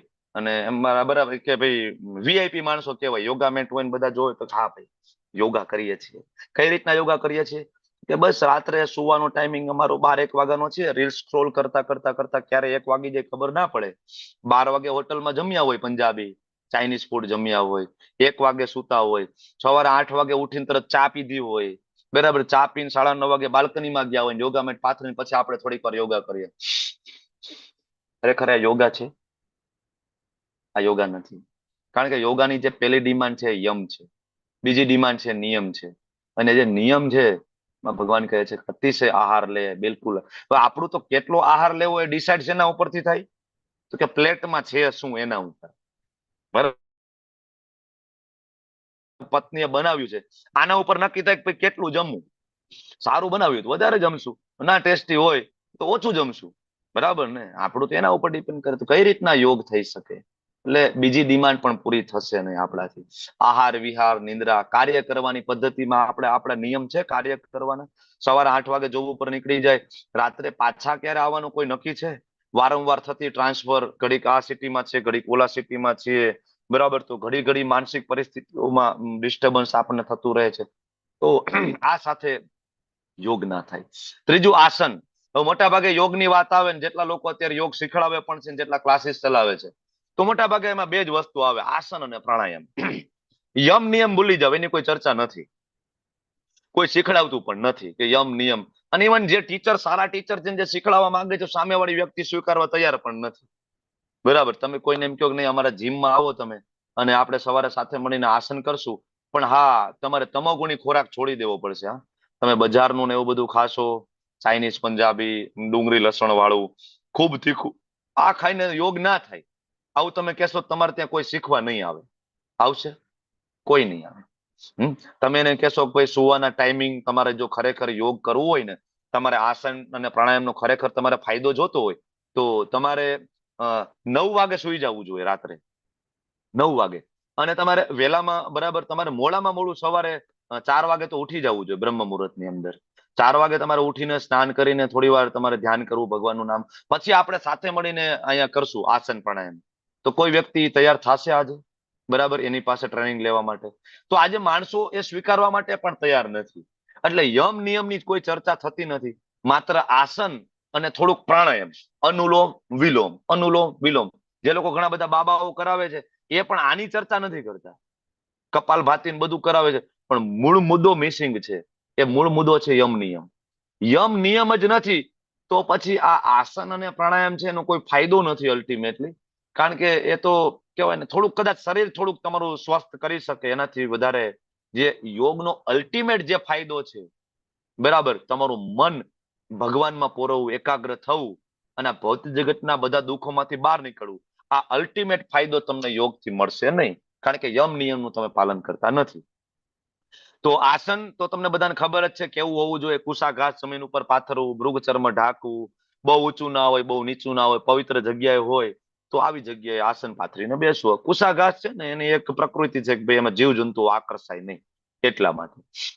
તો આસન પછી આગળ હજી આસનના શ્લોક છે 13-14 એમાં, બરાબર, ગરદન જે આપણી કરોડરજ્જુ છે એકદમ સીધી રાખવાની, બરાબર. તો ઇવન આપણે જપ કરતા હોય તો આમાંથી જે સારું સારું લાગે ને, આપણે ભક્તિ યોગમાં પણ આપણે પ્રેક્ટિસ કરી શકીએ કે એક જગ્યાએ બેસીને કમર આપણી એકદમ સીધી રાખીને, ગરદન ટટ્ટાર રાખીને આપણે શક્ય બને તો 1 માળા 2 માળા આ રીતના કરવી જોઈએ, બરાબર. આ ધ્યાન યોગની અંદર કૃષ્ણને આ રીતના ઉમેરી શકાય, બરાબર. તો જ એ સાચો અષ્ટાંગ યોગ છે. હાલતા ચાલતા આપણે જપ કરતા હોય ઇટ્સ ઓકે, વાંધો નથી, પણ એટલીસ્ટ હું એમ કહું કે જે લોકો 2-4 માળા કરતા હોય એમાંથી એકાદ માળા એવી થવી જોઈએ કે એક જગ્યાએ એક સ્થિર આસન ઉપર બેસીને પણ થવી જોઈએ. સરસ આ રીતના હૃદયની બાજુમાં, બરાબર, જે માળા રાખી અને એક ચિત્તે હરે કૃષ્ણ કૃષ્ણ કૃષ્ણ હરે હરે, હરે રામ રામ રામ હરે હરે. આવી રીતના થવું જોઈએ. સાચો ધ્યાન યોગ તો આ છે, બરાબર. સાચું આસન આ છે. ભગવાન એ શીખડાવે છે, બરાબર, આસન કેવું હોવું જોઈએ. અને ભગવાન જે આસનમાં એક વસ્તુ જે સમજાવે છે ને, કે સંયમિત મનથી ભય રહિત અને વિષય જીવનથી પૂર્ણ રીતે મુક્ત. આ જે શબ્દ આવે છે ને આસનનું, કે વિષય જીવનથી, વિષય જીવન એટલે જાતીય જીવન, પતિ પત્નીના સંબંધો, બરાબર, હોવા જ ના જોઈએ. ભગવાન એમ કે છે કે જેને ખરેખર યોગી બનવું હોય, અષ્ટાંગ યોગની સાધના કરવી હોય, તો એને તો 100% કરેલું હોવું જોઈએ, 100% બ્રહ્મચર્ય. તો આ તો બહુ અઘરું થાય ગૃહસ્થો માટે, બરાબર ને. તો એટલા માટે અષ્ટાંગ યોગ બહુ અઘરો છે. પછી પ્રાણાયામના જે શ્લોક છે ને, તે 5મા અધ્યાયમાં આવ્યા હતા. 5મા અધ્યાયના 2 શ્લોક 27-28, ત્યાં પ્રાણાયામની ચર્ચા થઈ હતી. શ્વાસને બહાર કાઢો, શ્વાસને અંદર લો, બાહ્ય કુંભક, આભ્યંતર કુંભક, આ બધી ચર્ચાઓ છે એ પ્રાણાયામની ચર્ચાઓ છે. અને પ્રત્યાહાર, પ્રત્યાહાર એટલે ઇન્દ્રિયો અને મન જ્યાં વિષયોમાં ભટકે છે ને, એ મનને ખેંચી લેવાનું, બરાબર. પ્રતિ આહાર, ઇન્દ્રિયોના જે ખોરાક જે છે, આહાર આપવાનું બંધ કરવાનું. આંખનો આહાર શું છે? આંખનો આહાર રૂપ જોવું. કાનનો આહાર શું છે? સાંભળવું. જીભનો આહાર શું છે? ટેસ્ટ લેવો. તો આ જે આહાર છે એને બંધ કરવો, એને કહેવાય પ્રત્યાહાર. આ પ્રત્યાહાર કરવાથી ધીમે ધીમે ધીમે મન છે કેન્દ્રિત થાય, એકાગ્ર થાય, અને ત્યારે ધારણાની સ્થિતિ આવે. ધારણા મતલબ જેના ઉપર ધ્યાન કરવું છે એને હૃદયમાં ધારણ કરવા, એને કહેવાય ધારણા. એ સમયે તમે જયારે આંખ બંધ કરો છો, ત્યારે તમે જેના ઉપર ધ્યાન કરવા માંગો છો એના સ્વરૂપનું તમને દર્શન થાય, ધારણા, બરાબર. પણ એમાં વારંવાર એ ધ્યાન તૂટી જાય છે. ધારણા, એ જે ધારણ જેનું કરો છો તૂટી જાય છે. એટલે એની આગળ જે પ્રેક્ટિસ કરવાથી આગળની જે સ્થિતિ આવે ને, ધ્યાન નહીં આવે. અને ધ્યાનમાં થોડું સ્ટેબલ થાય તમારું મન, બરાબર. કે જેવી રીતના વાયુરય સ્થાનમાં દીવો, બરાબર, અસ્થિર નથી થતો ને, મતલબ અસ્થિર રહે છે ને, બરાબર. વાયુરય સ્થાનની અંદર દીવો અસ્થિર નથી થતો, બરાબર, સ્થિર રહે છે, બરાબર. આવી રીતના મન એ તમારું સ્થિર થઈ જાય છે, જેનું તમે ધારણા, જેનામાં તમે ધ્યાન કરવા માંગો છો, ધ્યાનની અવસ્થા. અને આ અવસ્થા પછી છેલ્લો તબક્કો છે એ સમાધિની અવસ્થા. જયારે વ્યક્તિ સમાધિમાં આવી જાય ને, ત્યારે એને પ્રયત્ન ના કરવા પડે.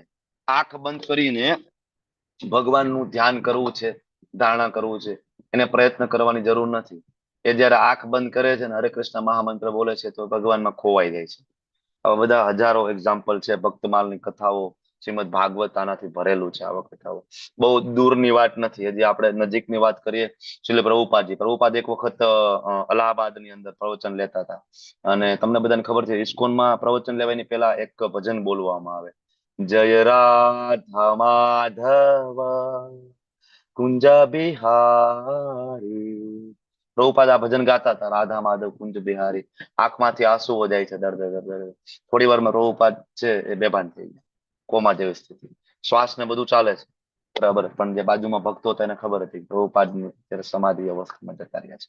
થોડી વાર પછી પાછા પ્રભુપાદ પોતાની ચેતના ધારણ કરીને પાછું ક્લાસ ચાલુ કર્યું. આવા હજારો એક્ઝામ્પલ. નરસિંહ મહેતા જયારે એમનો એકતારો કાઢીને કેદાર રાગ વગાડે, બરાબર, પછી ખોવાઈ જાય. આજુબાજુની પરિસ્થિતિ શું છે ખબર જ નથી. ઘરેથી પત્નીએ મોકલા છે ઘી લેવા, કારણ કે પિતાજીનું શ્રાદ્ધ છે.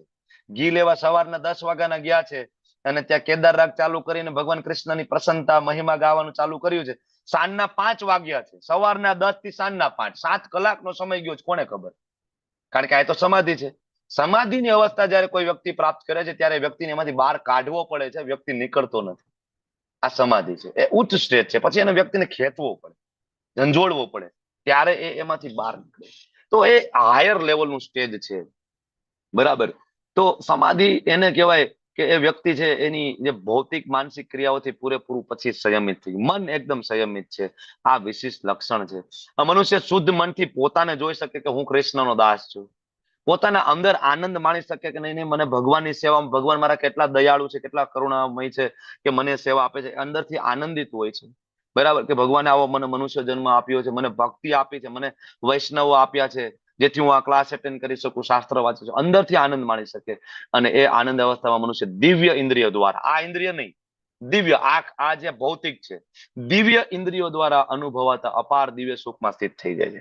પછી આંખ બંધ કરે છે. આંખ બંધ હોવા છતાં એને દર્શન થાય છે ભગવાનના. કઈ ઇન્દ્રિય દ્વારા? અંદરની દિવ્ય ઇન્દ્રિય દ્વારા. ભગવાનને એ બોલાવે છે, ભગવાન સાથે વાતો કરી શકે છે, સાંભળી શકે છે, દિવ્ય ઇન્દ્રિયો દ્વારા. અને જ્યારે આ સ્ટેજમાં કોઈ વ્યક્તિ પહોંચે તો સત્યથી કદાપી જુદો નથી પડતો, અને પછી એને ખબર પડે કે ભાઈ આનાથી મોટો આ જગતમાં બીજો કોઈ લાભ છે નહીં. પછી એની સામે કદાચ તમે સોનાના ઢગલા મૂકી દો અને એની સામે કદાચ પારસ મણી મૂકી દો, કે પછી એના ધ્યાન ભંગમાં કોઈ સુંદર યુવતી, અપ્સરા જેવી યુવતી પણ કદાચ જાય, પણ એને ખબર છે કે ભાઈ આ મારા ભગવાનના નામ સિવાય મને આનાથી મોટો કોઈ લાભ છે જ નહીં. હરિદાસ ઠાકુર 192 માળા કરતા ને એવરીડે, સુંદર મજાની સ્ત્રી જે છે જાય છે ને, બરાબર, એને મોહિત કરવા માટે. હરિદાસ ઠાકુર કે હવે મને ખબર છે તમે શું કામ આવો છો. 3 દિવસમાં આવી દે છે. 3 દિવસ પછી તો માતાજી પોતે મુંડન કરી અને એમની પાસે દીક્ષા લઈ લે છે કે તમે આજથી મારા ગુરુ. એકચ્યુઅલી હું તો તમારું પતન કરવા આવી હતી, પણ આ ભક્તિનો પ્રભાવ છે. એને પછી આપણને બહારના આનંદમાં રસ છે, અને આપણને એમ થાય કે ભક્તો બધા બહુ દુઃખી હશે. ઘણી વખત આપણને એવું થાય ભક્તોના જીવનમાં બહુ દુઃખ આપણને બહારથી દેખાતા હોય, બરાબર. આર્થિક સ્થિતિ ઘણી વાર સારી ન હોય, જેમ કે સુદામાજી આર્થિક સ્થિતિ સારી ન હોય, નરસિંહ મહેતા આર્થિક સ્થિતિ સારી ન હોય, પ્રભુપાદ કેટલી વખત એને નિષ્ફળતા મળી છે ભારતની અંદર, બરાબર. કેટલા પ્રયત્ન કર્યા, 30-35 વર્ષ ભારતમાં પ્રયત્ન, નિષ્ફળતા ઉપર નિષ્ફળતા ઉપર નિષ્ફળતા. દિલ્હીના સડકો ઉપર જયારે પેમ્પલેટ વેચતા હતા, કેટલી વખત ગરમીના કારણે ત્યાં પડી ગયેલા છે, બરાબર. કેટલી વખત આપણને એમ થાય કે આ બધા બહુ દુઃખી હશે ને ભગવાનની ભક્તિ કરે છે તો, આમાં કોઈ આનંદ નથી. પણ એ જે આનંદ જે છે ને, એની કલ્પના આપણે કરી શકતા નથી. અહીંયા ભગવાન એ સમજાવી રહ્યા છે કે એ જે અંદર જે એને દિવ્ય સુખમાં જે છે, દિવ્ય આનંદમાં છે, અને એને આનાથી વધારે કોઈ બીજા આનંદની કોઈ કામના નથી. એને ખબર છે કે આનાથી વધારે બીજો કોઈ આનંદ છે પણ નહીં. મોટામાં મોટી જે વિપત્તિ હોય ને એમાં પણ એ વિચલિત થાય નહીં. અને ખરેખર આ સમાધિની અવસ્થા, આ ભૌતિક જગતના બધા દુઃખોમાંથી મુક્ત કરનારી આ અવસ્થા, આને સાચી સમાધિ કીધી છે.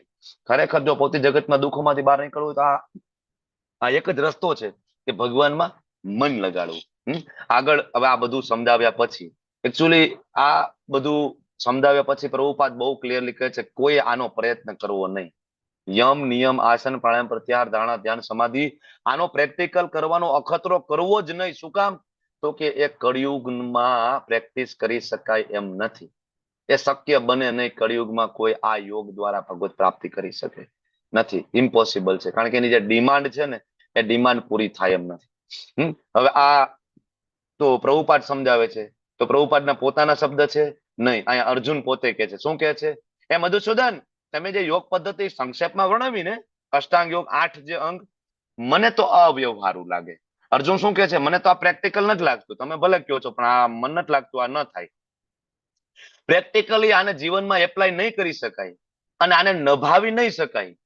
તો કારણ કે મન તો બહુ ચંચળ છે. તમે તો કહો છો મનને સ્થિર કરી દેવાનું, પ્રત્યાહાર કરવાનો વિષયોમાંથી, પણ અહીંયા તો પ્રભુ 7 મિનિટની માળા કરવી હોય, માળા હાથમાં લઈએ તો 7 મિનિટની માળામાં 7000 વખત મન ભાગે છે, 7000 વિચારો આવે છે. આ કરી લઉં, ઓલું કરી લઉં, તે કરી લઉં, ફલાણું કરી લઉં, થાય છે ને. હમણાં ક્લાસ પૂરો થાય અને આપણે કહેશું 112 પાર્ટિસિપન્ટ છે અત્યારે, ગણી લો તમે. હમણાં એમ કહીશ કે ક્લાસ પૂરો માળા, એટલે હમણાં ભાગવા મળશે 10-15 તો એમ જ ભાગી જશે. મન આટલું ચંચળ છે, ફટફટ ભાગવા મળશે. જે બેસશે એમાંય મન લાગે એવા કેટલા વિરલા. જોજ મન નથી લાગતું, આપણું લાગે છે. તો અર્જુન સ્વયં કે છે કે પ્રભુ મન તો બહુ ચંચળ છે, તમે એમ કહો છો મન લગાડવું બહુ અઘરું છે. ત્યારે ભગવાન આગળ આન્સર આપશે, બરાબર. અને હજી અર્જુન, હવે તમે વિચાર કરો, અર્જુન એમ કે છે કે આ મારાથી નહીં થાય. વિચાર કરો કે અર્જુન છે કોણ જે એમ કે છે કે મારાથી નહીં થાય? આ અર્જુન એ જ છે કે એના જે ગુરુ એમ કે છે કે ભાઈ શું દેખાય છે? મને પક્ષીની આંખ દેખાય છે, એકદમ ફોકસ, બરાબર. ને સ્વયંવરમાં ગયા હતા, શું દેખાય? માછલી. વીંધવાનું શું છે? તો કે નીચે જોવાનું છે અને ઉપર માછલીની આંખ વીંધવાની છે. ફોકસ એકદમ કમ્પ્લીટ. આ એ અર્જુન છે જે 5 પાંડવોમાંથી એક છે, બરાબર. યક્ષના બધા આન્સરોનો જવાબ યુધિષ્ઠિર મહારાજે આપીને બધાને જીવનદાન અપાવ્યું હતું. આ એ 5 પાંડવોમાં એક પાંડવ છે. આ એ અર્જુન છે કે જે શિવજી સાથે ઘમાસણ યુદ્ધ થયું હતું અને શિવજીને પણ પ્રસન્ન કર્યા હતા. પશુપતાસ્ત્ર એમની પાસેથી લીધું હતું. આ એ અર્જુન છે. શું લાગે છે કે અર્જુન ફોકસ નથી? શું લાગે અર્જુન બરાબર એનું મન એક જગ્યાએ સ્થિર ના થઈ શકે? અર્જુને તો ઓલરેડી સાધના કરીને શિવજીને સાક્ષાત પ્રગટ કરેલા હતા. તો એવું નથી કે અર્જુન, આ એ અર્જુન છે કે જે શબ્દભેદી બાણ ચલાવી શકતા હતા. આંખ બંધ કરીને ખાલી કાનમાં ઝીણો એવો ક્યાંય અવાજ આવે અને એ બાજુ તીર છોડે એટલે ગયા કામથી, જે કઈ છે ત્યાં, બરાબર. જોવાની જરૂર જ નથી. આ એ અર્જુન છે. અર્જુનનું ગ્લોરિફિકેશન કરીએ એટલું ઓછું છે. અર્જુન કોઈ સામાન્ય જીવ નથી આપણા જેવા, બરાબર. અને એ અર્જુન એમ કે છે પ્રભુ આ પ્રેક્ટિકલ નથી, નહીં થાય. અને ઘણા બધા વિરલાઓ એમ કે છે ના ના અમે યોગ કરીએ છીએ. ઘણા બધા વિરલાઓ બરાબર યોગની પ્રેક્ટિસ કરે છે અને એને એવું લાગે છે કે એ યોગમાં બરાબર આગળ જતા સફળ થશે. That is impossible. અહીં સ્વયં અર્જુન ના પાડે છે અને એનો આન્સર ભગવાન પણ આપશે. બરાબર. આ અર્જુન એ છે કે જે નર નારાયણ તરીકે ભગવાન સાથે અવતરિત થયેલા છે, એ ના પાડે છે. આગળ અર્જુન કહે છે કૃષ્ણ તમે કહો છો મનને કંટ્રોલમાં કરવું. મન ચંચળ છે, ઉચ્છખલન છે, દુરાગ્રહી છે, કોઈનું માને એવું નથી મન. બરાબર. બહુ બળવાન છે, ગમે એમ રોકો ને પાછું ભાગી જાય, પાછું રોકો પાછું ભાગી જાય. બળવાન છે, વશમાં રાખવું બહુ. પ્રભુ તમે કહેતા હોય તો વાયુને વશમાં કરી લઉં, પણ મન મારાથી કંટ્રોલમાં નહીં થાય. કોણ કહે છે? અર્જુન. અર્જુન પાસે એવા એવા શસ્ત્રો છે કે એક શસ્ત્ર છોડે વાયુને કંટ્રોલ કરે, વંટોળ લાવી શકે. અને એની અર્જુન પાસે પંચ મહાભૂતના શસ્ત્રો છે. અત્યારે જે શસ્ત્રો છે એ અગ્નિ બેઝ ઉપર છે. બંદૂક કહો, તોપ કહો, રિવોલ્વર કહો, અગ્નિ બેઝ. પણ અર્જુન પાસે પંચ મહાભૂતના બેઝના બધા જ શસ્ત્રો હતા કે એક શસ્ત્ર છોડે વંટોળ લાવી શકે, એક શસ્ત્ર છોડે વરસાદ લાવી શકે, એક શસ્ત્ર છોડે વરસાદ રોકી શકે. બરાબર. અને એ અર્જુન એમ કે છે વાયુને હું કંટ્રોલ કરી લઈશ પણ મન નહીં થાય. ત્યારે ભગવાન અર્જુનને જવાબ આપે છે. શું કહે છે ભગવાન? યસ અર્જુન તારી વાત સાચી છે. અસંશયમ મહાબાહો. અર્જુન તું સાચું કહે છે, મનને કંટ્રોલ કરવું બહુ અઘરું છે. બરાબર. પણ ભગવાન સોલ્યુશન આપે છે. અભ્યાસેન તું કૌંતેય વૈરાગ્યેણ ચ ગુહ્યતે. અભ્યાસ કરો, પ્રેક્ટિસ ડૂઝ. શું કામ ક્લાસ પૂરો થઈ એક માળા કરાવીએ છીએ બધાને? રોજ એક માળા કરશું, રોજ કરશું, રોજ કરશું. એક દિવસ, 2 દિવસ. અહીં કેટલાય બધા એવા પાર્ટિસિપન્ટ છે કે જે 16 માળા કરી રહ્યા છે એવરી ડે, એ પણ અર્લી મોર્નિંગ. બરાબર. રોજ મને ગ્રુપમાં મેસેજ બધા મૂકતા હોય છે અને હું જોતો હોય છું કે 6:30 પહેલા 16 માળા ફિનિશ કરનારા ઘણા બધા છે આપણામાંથી. 16 માળા એટલે 2 કલાક થાય, એક જગ્યાએ બેસીને 2 કલાક માળા. તો એ 6:30 એની 16 માળા પૂરી થાય છે. એનો મતલબ એવો કે 3 વાગ્યાની આસપાસ ચાલુ કરેલી છે, કારણ કે વચ્ચે મંગલા આરતી પણ હોય. બરાબર. તો 3, 3:15 ની આસપાસ એને ચેન્ટિંગ ચાલુ કરી દીધું છે ભગવાનના નામનો જપ. 6:30 કમ્પ્લીટ. બરાબર. તો ધીમે ધીમે ધીમે અભ્યાસ કરવાથી આ થાય છે. ભગવાન કહે છે પ્રેક્ટિસ મેક એ મેન પરફેક્ટ. અને વૈરાગ્ય. વૈરાગ્ય એટલે ડોન્ટ. મન લાગવામાં જે બાધારૂપ છે, બરાબર, એ થોડું ટાળવાની કોશિશ કરવી જોઈએ. આ કોણ સમજાવે? અભ્યાસ અને વૈરાગ્ય સમજાવે કોણ? તો ભગવાન આગળ કીધું છે તદ્વિધિ પ્રણિપાતે ને પરિપ્રશ્નેન સેવયા ઉપદેક્ષતિ તે જ્ઞાનમ જ્ઞાનીન તત્વ દર્શિન. 4.34 કે ભાઈ મારા અધિકારી પુરુષ, મારી પરંપરામાં જે હોય ને ગુરુ, એના શરણે જાઓ. તમને એ શીખડાવી શકશે કે અભ્યાસ કેવી રીતના કરવો અને વૈરાગ્ય કેવી રીતના. શેનું વૈરાગ્ય? વૈરાગ્ય એટલે બધું છોડીને જતું રહેવાનું? નહીં. વૈરાગ્ય એટલે તમારી પાસે જે કઈ છે બધું કૃષ્ણમાં લગાડવું. આને કહેવાય વૈરાગ્ય. અને આ કરશો તો જરૂરથી મન કૃષ્ણમાં લાગશે. બાકી કૃષ્ણ 36મા શ્લોકમાં કહે છે કે મન અસંયમિત હોય તો ભૂલી જાવ કે આત્મ સાક્ષાત્કાર થાય કોઈ દિવસ, દુર્લભ. અને મન સંયમિત હોય, યોગ્ય ઉપાય દ્વારા એને કર્યું હોય સંયમિત, તો એને 100% ગેરંટી છે કે એને ભગવત પ્રાપ્તિ થશે. મનના બધા ખ્યાલ છે ભાઈ. મન હોય તો માળવે જવાય. નથી કહેતા આપણે કાઠિયાવાડમાં ગુજરાતી? બરાબર ને? મન. હવે અર્જુન પૂછે છે પ્રભુ તમે કહો છો કે ભાઈ મન લગાડીએ, તમારા નામની અંદર જપ કરીએ. બરાબર. કારણ કે આગળ ભગવાન કહે છે યજ્ઞ નામ જપ યોગનોસ્મિ.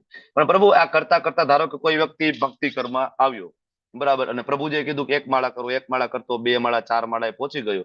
પણ પછી એવું થયું કે માયાદેવીનો પ્રભાવ એના ઉપર પડ્યો અને એની ભક્તિ છૂટી ગઈ. ભક્તિ છૂટી ગઈ તો પ્રભુ એને તો ભોગોય ના ભોગવ્યા અને તમારા એ ભક્તિમાં આવ્યો અને તમે ના મળ્યા. તો આવો અસફળ જે યોગી છે એની શું ગતિ થાય? હવે જયારે અસફળ યોગી ની વાત આવે છે તો અધ્યાય છે ધ્યાન યોગ. અને હું તમને સમજાવું છું ભક્તિ યોગના કમ્પેરિઝનમાં. શું કામ? તો કે યોગીનો સાચો અર્થ જ ભક્તિ યોગી થાય છે. કારણ કે આ જ અધ્યાયનો છેલ્લો શ્લોકમાં ભગવાન છેલ્લા 2 શ્લોકમાં ભગવાન એ કન્ક્લુઝન આપશે કે યોગી એટલે ભક્તિ યોગીની વાત છે. એટલે અર્જુન પૂછે છે કે અસફળ યોગી ના ગતિ શું થાય? શરૂઆતમાં તો પ્રભુજીએ કીધું તો શ્રદ્ધાપૂર્વક માળા ચાલુ કરી દીધી, પણ પાછો આ ક્લાસ પૂરા થયા 18 દિવસના, વચ્ચે થોડોક બ્રેક આવ્યો અને જૂના મિત્ર બધા પાછા આવી ગયા. ચાલો દીવ જવું છે, ચાલો આબુ જવું છે, અરે મૂકો માળા. બરાબર. તો માળા મુકાઈ ગઈ પાછી. જૂની બેનપણી બધી આવી કિટી પાર્ટી વાળી. બરાબર. કિટી પાર્ટી પાછી ચાલુ થઈ ગઈ, માળા મુકાઈ ગઈ. પ્રભુ તો આવું થાય તો શું થાય આ લોકોને? બરાબર ને? આને તો તમે નહીં મળો તો બાવાના 2 બગડા, આ બાજુ નહીં આ બાજુ નહીં. ત્યારે ભગવાન જવાબ આપે છે ના ના અર્જુન એવું નથી. પ્રાપ્ય પુણ્ય કૃતામ લોકાન કુશિતા શાશ્વતી સમા શુચિનામ શ્રીમતામ ગેહે યોગ ભ્રષ્ટો અભિજાયતે. અસફળ જે યોગી હોય, બરાબર, એને ભગવાન કહે છે કે એને આગળ જતા એને હું શુચિનામ શ્રીમતામ, શુચિનામ એટલે સદાચારી, શ્રીમતામ એટલે કે ગર્ભ શ્રીમંત, સદાચારી હોય ગર્ભ શ્રીમંત હોય આવા ઘરમાં એનો હું જન્મ આપીશ, કે જેથી સદાચારી છે એટલે ભક્તિ એને મળશે, ગર્ભ શ્રીમંત છે પૈસા કમાવાની એને ઉપાધિ નહીં. બરાબર.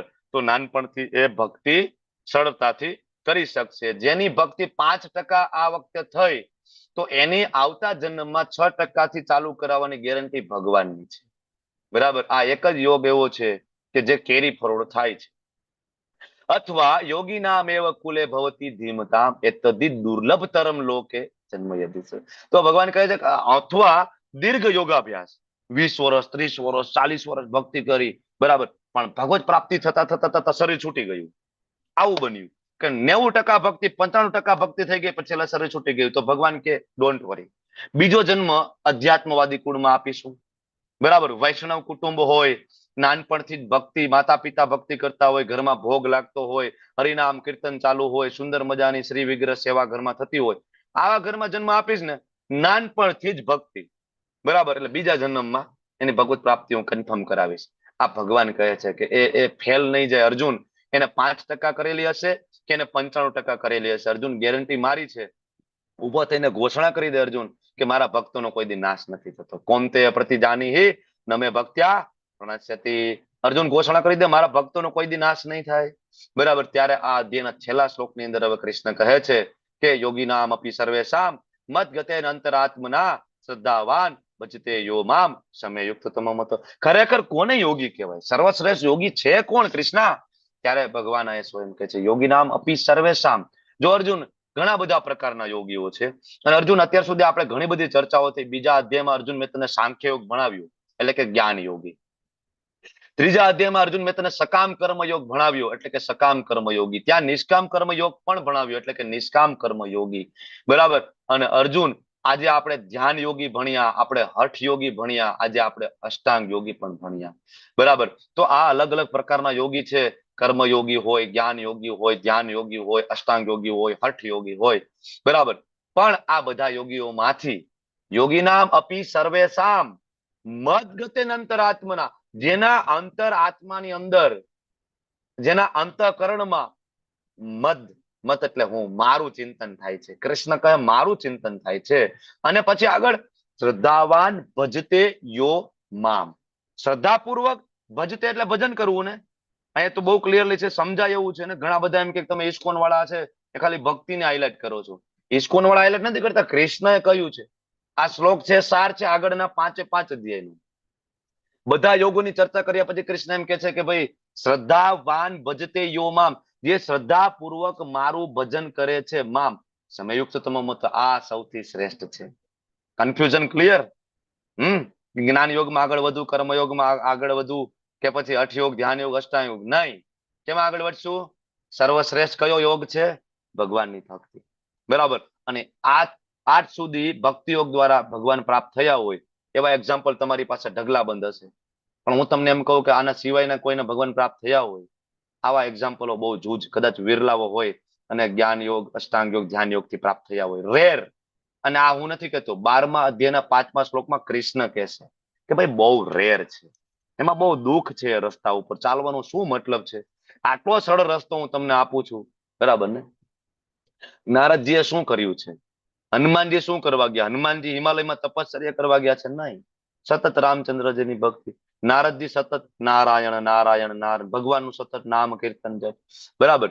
તો અલગ અલગ પ્રકારના જે યોગ છે ને, એકચ્યુઅલી પગથિયા છે. ધારો કે માણસ છે એ પશુ જીવન જીવતો હોય તો એ કર્મકાંડ લેવલ ઉપર આવે, વેદનો જે ભાગ મુજબ ભોગ ભોગવે એને કહેવાય કર્મકાંડ. કર્મકાંડમાંથી ઉપર થોડુંક ઉઠે તો કર્મ યોગ તરફ આવે અને ફળ ભગવાનને અર્પણ કરવાનું શરૂઆત કરે. કર્મ યોગ, કૃષ્ણ માટે થોડુંક કરવાની કોશિશ કરવાની ટ્રાય કરે, કર્મ યોગ. એમાંથી થોડુંક ઉપર આવે, થોડુંક વૈરાગ્ય લઈ આવે તો જ્ઞાન, બરાબર, જ્ઞાન અર્જિત કરે, થોડુંક ભગવાનને જાણવાની કોશિશ કરે. અને પછી એ જ્ઞાન અને વૈરાગ્યના મિશ્રણ થકી એ આગળ ધ્યાન, બરાબર, ધ્યાન, ભગવાનમાં ધ્યાન, અષ્ટાંગ યોગની સાધના કરે. ત્યારે એને ભગવાન પરમાત્માના દર્શન થાય. બરાબર. અને પછી એને ખબર પડે કે બ્રહ્મ, પરમાત્મા અને ભગવાન, ઓરિજિનલ તો ભગવાન કૃષ્ણ છે, શ્યામ સુંદર.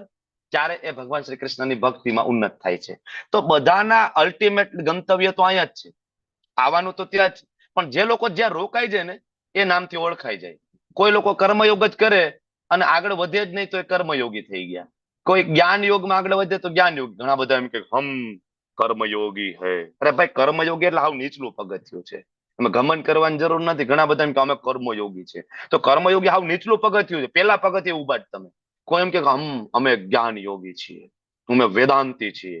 તો વેદાંતી બીજું પગથિયું જ છે. હજી ઉપરના પગથિયે બાકી છે. હજી અલ્ટિમેટ ગંતવ્ય જે ટોપ મોસ્ટ જે લેવલ છે એ તો ભક્તિ યોગ છે.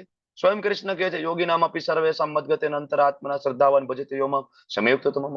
તો બધાનું ગંતવ્ય કયું છે? ભક્તિ. બરાબર. પણ જે લોકો જ્યાં ઉભા રહી જાય એ યોગી તરીકે ઓળખાઈ જાય છે. બરાબર. તો અલગ અલગ જે યુગ છે ત્યાં અલગ અલગ ધર્મ છે, મેં તમને કહ્યું એમ. અને એનો શ્લોક શ્રીમદ ભાગવતમ 12:3-52. 12 સ્કંદ 12મો, ત્રીજો અધ્યાય 52મો શ્લોક. કૃત્ય અધ્યાય તો વિષ્ણુ, એટલે કે સત્યુગની અંદર ભગવાન વિષ્ણુ ઉપર ધ્યાન કરવાનું, મતલબ અષ્ટાંગ યોગની સાધના. ત્રેતાયામ યજતો મખે, ત્રેતા યુગની અંદર યજ્ઞ. દ્વાપરે પરિચર્યાયામ, દ્વાપર ની અંદર પરિચર્યા રે ભગવાનની સેવા, વિગ્રહ સેવા, શ્રૃંગાર. અને કલો તદ હરિ કીર્તનાથ, કલયુગની અંદર ભગવાન હરિનું કીર્તન, ભગવાનનું નામ જપ. આ યુગ ધર્મ છે.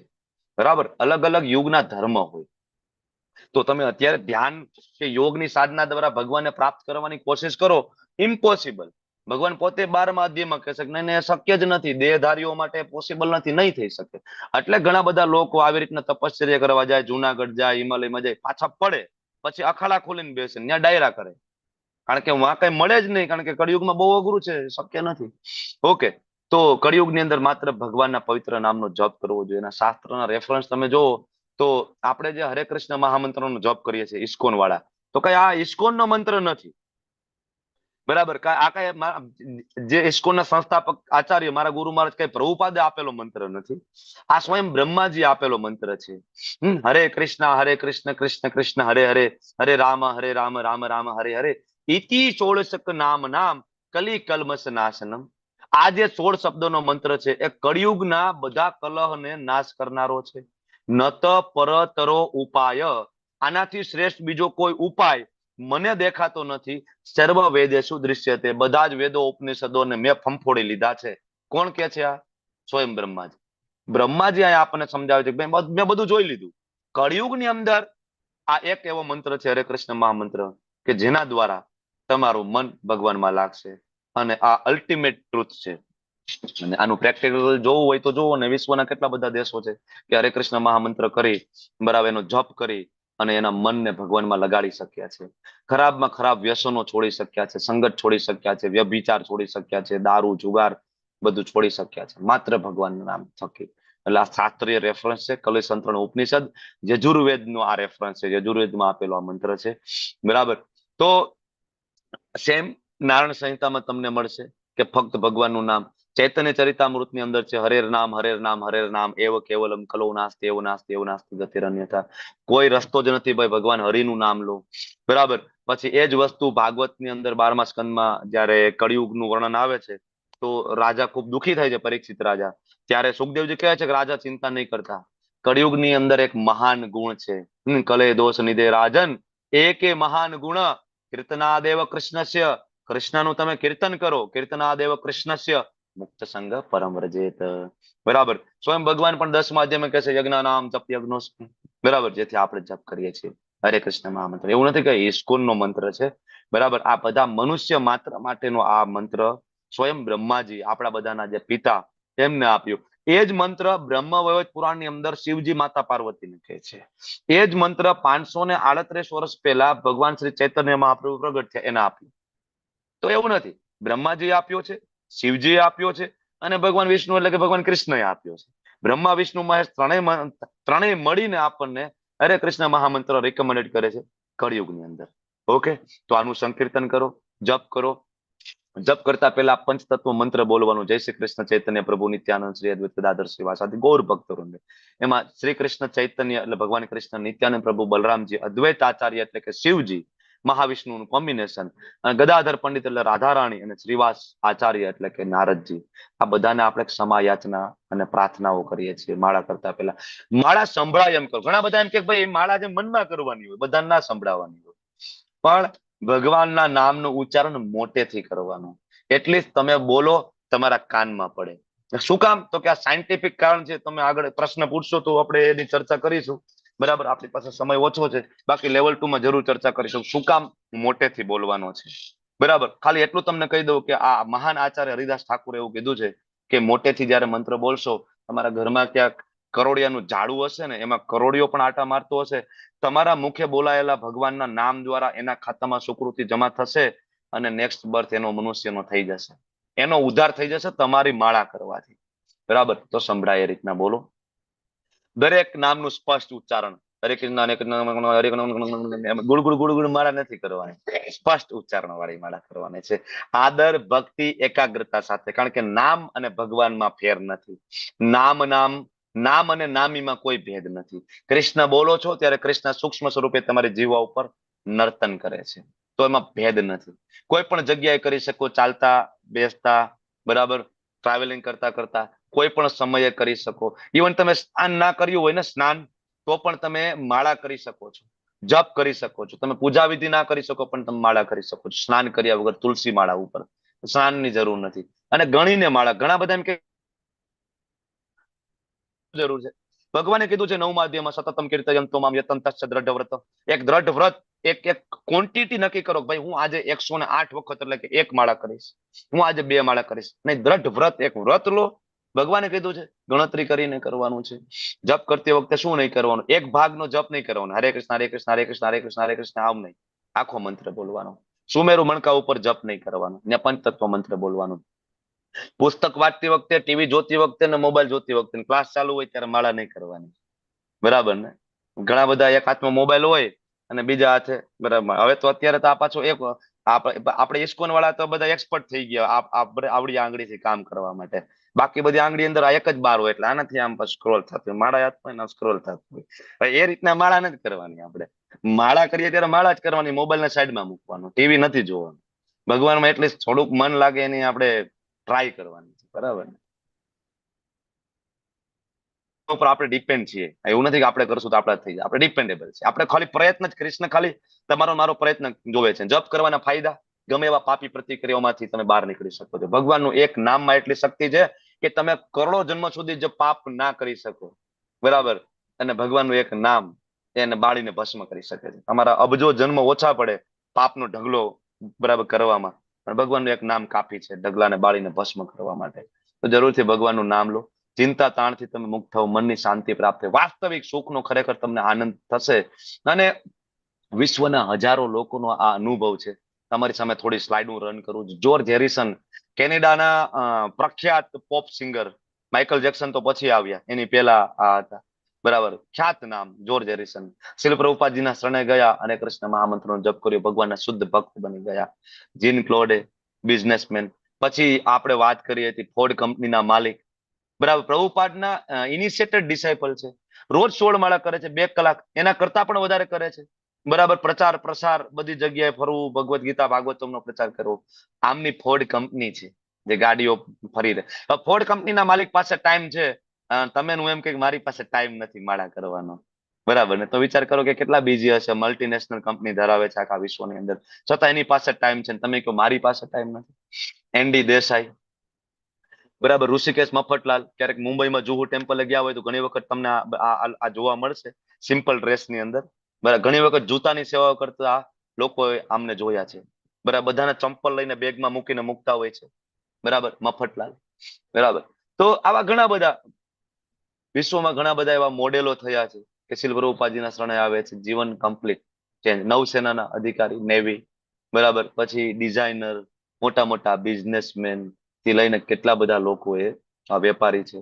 તો કેટલા બધા લોકો. રમેશલાલનું નામ કદાચ તમે સાંભળ્યું હોય. ટોરેન્ટો, ઇન્ડિયાની કહેવાય ટોપ નંબરની કંપની છે હેલ્થની અંદર, મેડિસિન હેલ્થ સેક્ટરની અંદર, બરાબર. એ પણ ચેન્ટિંગ કરી રહ્યા છે, જોબ કરી રહ્યા છે, અને ઘણા બધા છે, બરાબર. કદાચ આ સ્લાઇડ બનાવીએ તો ઢગલા બંધ એવા લોકો આપણને મળી શકે. પણ સાર એટલો જ છે કે આ બધા લોકો પાસે પણ સમય છે, ટાઈમ છે, અને કરે છે. અને એના જીવનમાં આમૂલચૂલ પરિવર્તન આવ્યું છે. આપણા જીવનમાં પણ આવશે, કારણ કે ભગવાનના નામમાં ખૂબ શક્તિ છે, કારણ કે ભગવાને કળિયુગની અંદર બધી જ શક્તિ પોતાના નામમાં ભરી દીધી છે.